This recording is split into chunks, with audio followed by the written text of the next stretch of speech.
guys, and welcome to my channel Carnival of Creativity. Today's video is going to be some DIY autumn decor just to get you into that autumnal spirit, I guess.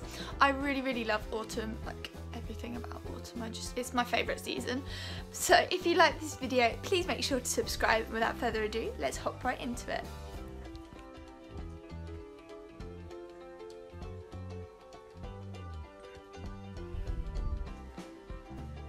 So to make this acorn beaded garland, you will need some acorns. These are really easy to find at this time of year, given that it is autumn, and any sort of rounded bead of your choice. I chose these that are actually really buttons, but they had the rounded bit to them. Marbles also work quite well for this, if you have a specific colour you want, or if you have lots of a similar colour. And all you want to do is grab your hot glue gun, put some glue inside the hat of the acorn, so to speak, and then just pop your bead in so it looks like a little acorn as well. I really like these beads that I'm using, well, buttons that I'm using, because of the gold detailing on them.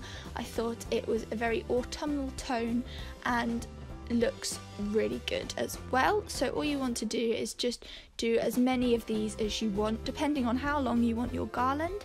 And once you have glued all of these in place, you want to grab yourself some string. I'm actually using coloured embroidery thread for this, in this sort of greeny tone, and all I did was tie a simple knot around each of my acorn bits, so to speak, and then put a little dot of glue on each as well, and trimmed the stalks if needed. If you don't have any stalks on yours, you can just pop a glue dot on the top and then stick the string to this, but it does have a more secure hold if you tie them on as well.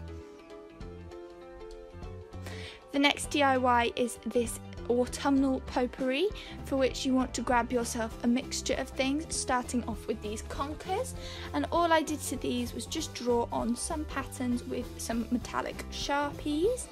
You can really do whatever you want with these, it's just add an extra decorative element to it. So I did triangles and dots and lines and all sorts of different things on my conkers.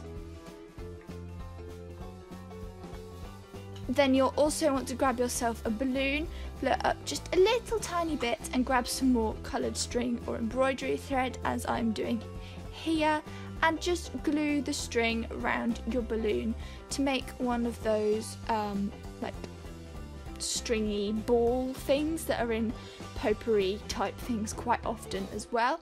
You can use autumnal colours. I went for muted autumnal colours, so I've got a light orange and a yellowy sort of tone as well, and I just wrapped this around the balloon until it was pretty much all covered, and then coated it all in glue as well. Once that has fully dried,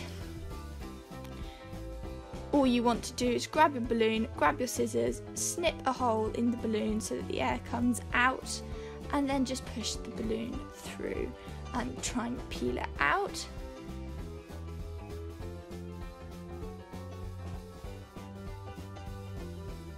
Then to assemble the potpourri, all you want is a large bowl. Then fill it with as many pine cones and other outdoorsy things you can find. You can put some different leaves in. Then you want to add your conkers, as well as some acorns and your little balls as well. Also pop some cinnamon sticks in if you have any as well, because this will really add to the scent. And then I just added some cinnamon essential oil as well. And there we are. To make this leaf candle coaster, all you want to do is grab yourself some oven baked clay. You can of course use air drying clay, but it will take longer. And all I'm doing is softening this clay so it's easier to use, a little bit more malleable, just in my fingers, before then grabbing a spray painting can, because I didn't have a rolling pin, to roll this out.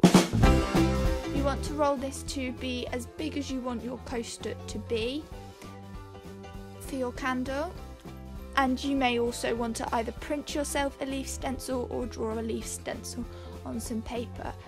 so that you get it exactly how you want it. I opted for one of these leaves. I think they're maple leaves, correct me if I am wrong. I think they're maple leaves, and I just used a craft knife to cut out the pattern on the clay.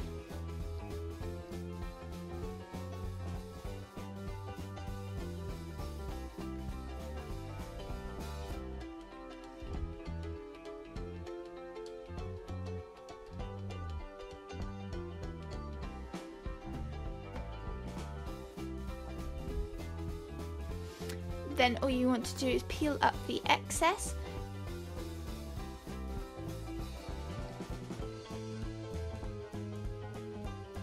Before going in with icing tools or clay tools, just to create the boning of the leaf, as you can see me doing here. If you don't have any icing tools or clay tools, I'm sure you could use some sort of other rounded ended item.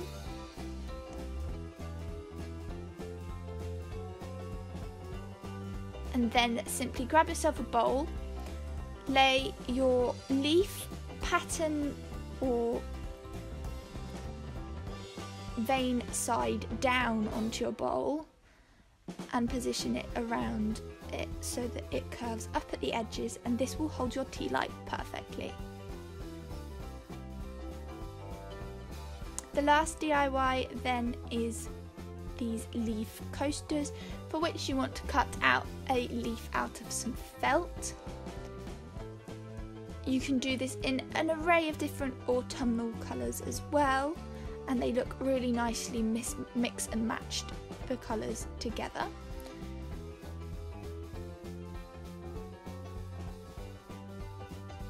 I used my sewing machine for the next step, however you can also hand sew or embroider this to get this effect, but all I did was use a slightly darker colour of thread, so I used orange on this mustardy coloured felt and a darker green on the green one, and all I did was sew the lines to make up the leaf pattern and the leaf veins.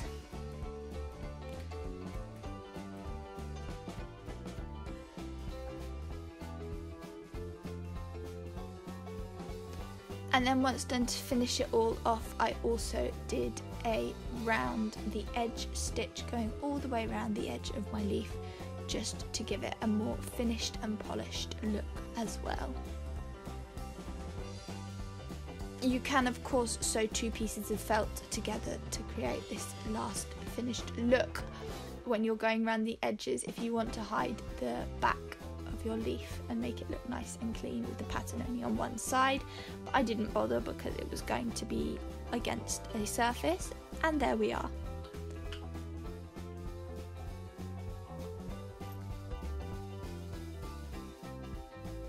Thanks for watching this video, guys. I really hope that you enjoyed it. If you liked this video, please make sure to subscribe and comment down below which was your favourite DIY, and I will see you all next time. Bye guys!